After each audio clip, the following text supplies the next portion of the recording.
Idira ay ay. Do do do do oy oy oy.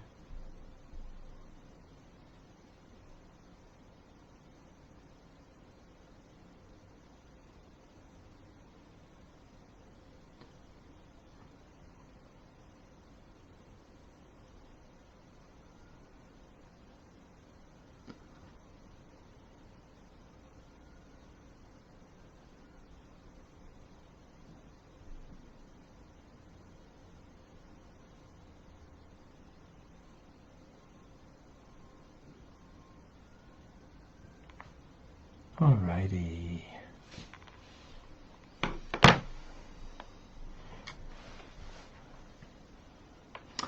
Welcome to Tanya today. I'm Rabbi Fine, coming to you from Chabad, Zechin Kadesh, Montreal, Canada. It's a privilege and a pleasure to share with you the Tanya. We welcome Clem in Brisbane. It's a far off place, Australia. Late at night. Welcome. Michael in Germany. Good afternoon. I don't have it. Hold on. Let's see what's going on over here.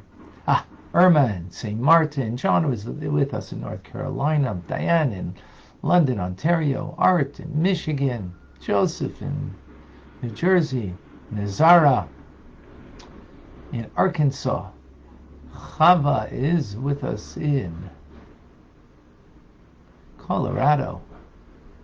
Yohanan, California. Dam in Indonesia. Cindy in Florida. Deborah in Brazil. Rena in Colorado. Sia in Germany.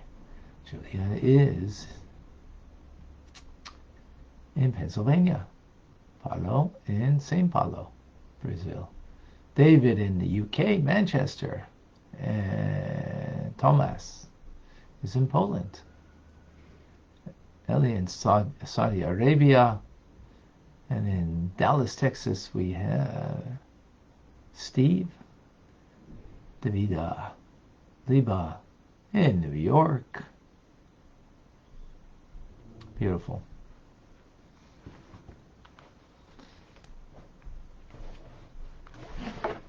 Clubhouse, we have Michael, we have Marcy, we have Adam, we have Jay. Small group today. Sandy in Michigan. Who else? Okay, beautiful. So we continue in the 25th letter. A lengthy letter. Today's a short class. We spoke about Malchus Vatzilus, kingship, as the king rules with his word, and God creates with his word. Avatzilus is the Shekhinah, the divine presence. It's also called the lower mother, and also called the queen. And outside of the land of Israel, here in Montreal, and everywhere else, because I think everybody that's here is outside of Israel. And even Israel today, in a sense, is also, the Shekhinah is in Golus. The divine presence is in exile. It's in exile. Meaning, we don't get our vitality direct from the divine presence, the Word of God. As we mentioned yesterday, the patron angels over all the nations of the world get a radiation, only a mere ray of the Shekhinah, of the Word of God, mere revelation of it. And that's where we get our vitality. That's called klipa. That's a shell that covers over on the awesome presence of the power of Shekhinah that gives life. Now, the Shekhinah is in exile. What does that mean exactly?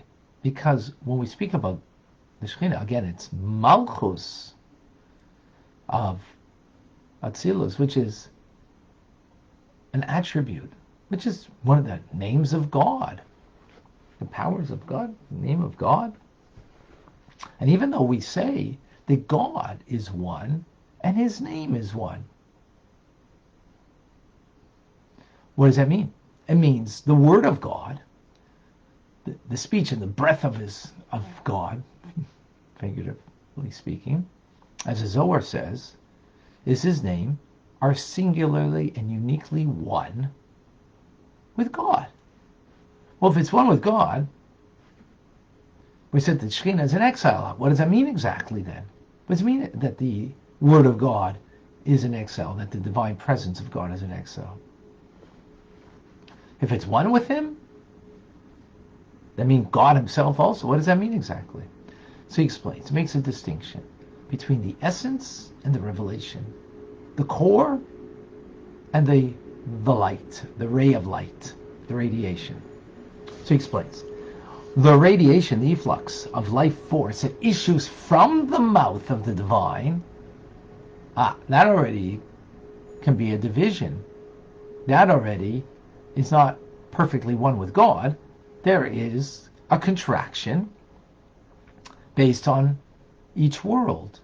So in the world of Atzilus, the light is not as contracted as is the world in Bria. Bria is less of a contraction of the divine light, the divine word, than it is in the world of Yetzirah versus the world of Asiya. So as you come down in the creative process, there's a greater obscuring of the radiation of the light of God. And therefore what it animates is lesser beings of connectivity to their source. And on that level, that's the radiation that emits from the Word of God. But when we speak about the essence of the Shekhinah, the essence of the Word of God, right? Not what emits from the Word of God. That's the essence of the Shekhinah. There's no change there.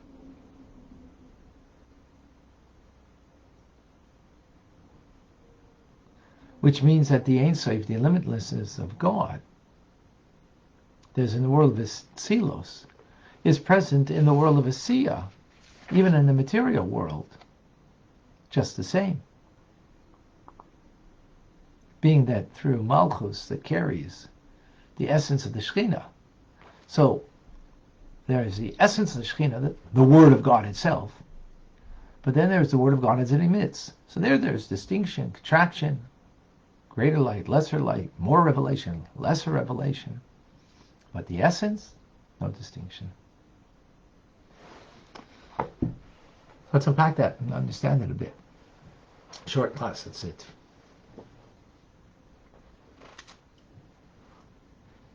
So there's the very word that someone says, and then there's how that word is sort of received. I'm giving this as by way of metaphor to understand what we just spoke about. You are wonderful. You are good. You are amazing. So there's the words themselves.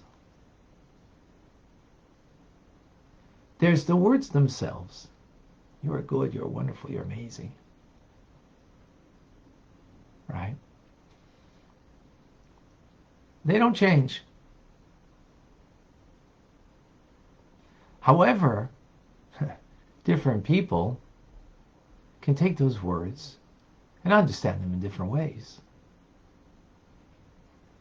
So a very refined soul says, you. Oh, I don't even have to say anything more.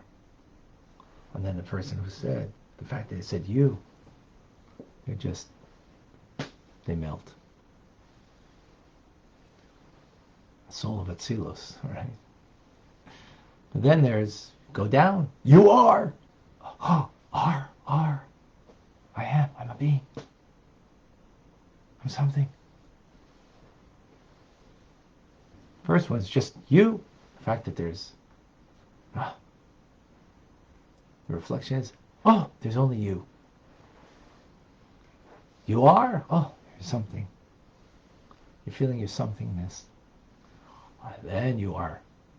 Wow. Amazing, good, beautiful. Now you're feeling inside the warmth and the goodness and all about you. So, you ever found that you said something to a group of 3 people and each one took it differently? Your words were the same, didn't change, but each one took it differently. So there's the essence of something and the revelation of it. How something is revealed, because it's only emitting a ray from it, the ray will land in, the ray of light will land in one home in one way, and in a window in another home a different way. So this is what we're speaking about over here. The essence of the divine name of God, the word of God itself, it doesn't change. You are wonderful, beautiful, good. It doesn't change. How it's received, or the radiation of it, the revelation of it, well, that will change, and how much of a contraction there is. Right. So in the metaphor over here, each person where they're holding and how they perceive and how they take it. Again, as you've all experienced, that you say something and in a group of people, and everybody takes it differently. It's as if you said 3 different things to 3 different people. No, you said one thing. So because there's the essence of something, the core of it, and then there's the revelation, the radiation, the light as it emits from it. So same thing when it comes to the Shekhinah. The essence of the Shekhinah doesn't change. But the ray of light that radiates from it, right? So it's a Shekhinah, the Word of God. The Word of God, the essence of it doesn't change.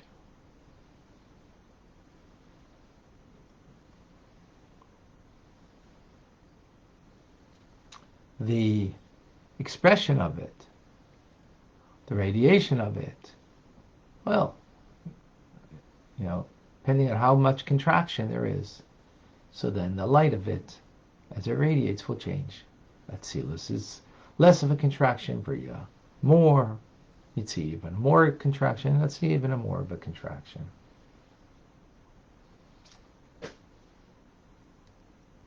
And that's how, therefore, the Shekhinah could be in exile. And that's it for today. Short and sweet. Tomorrow we're going to go into some very personal stuff on all of this. Here we're talking about creation. We're going to go into more of that to come. I don't see any questions.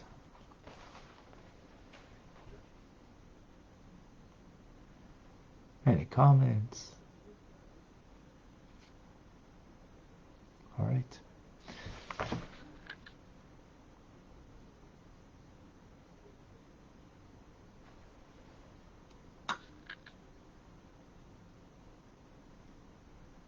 Oh, Davida, you have a question? Sorry, I didn't see it. Okay. When Mashiach comes, Davida, amazing. You're always talking about Mashiach. Good lady. When Mashiach comes, will we be able to see the open and revealed Shekhinah, the physical eye? Yes. Yes. Absolutely. Mashiach now. Thank you. I'm Rabbi Ronnie Fine, coming to you from Chabad Zurich and Judaism Montreal, Canada. It's a privilege and a pleasure to share with you the Tanya. Come and join us. All the best for Rambam coming up.